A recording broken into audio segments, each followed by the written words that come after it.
Alam niyo yung feeling na maluluwa ka na ng bigla. Tapos tuluyan ka ng maiiyak. Tuwing maiisip mo yung sitwasyon ng buhay mo. Lalo na pag ikaw na mag-isa. Tapos magsasabay-sabay pa yung pagod, lungkot, at yung disappointment mo sa sarili mo. Hirap, no?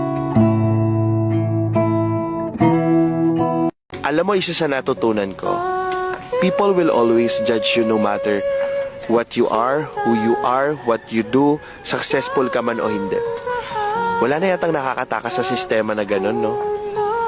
So, what you need to do is do what makes you happy and don't care about anyone.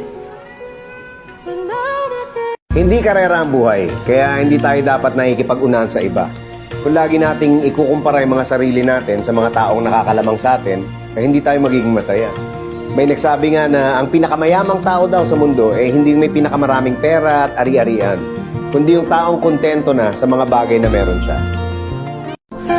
Ito huwag kang maghanap ng taong makakaintindi sa iyo. Ang hanapin mo, yung taong kahit hindi ka maintindihan, hindi ka pa rin iiwan.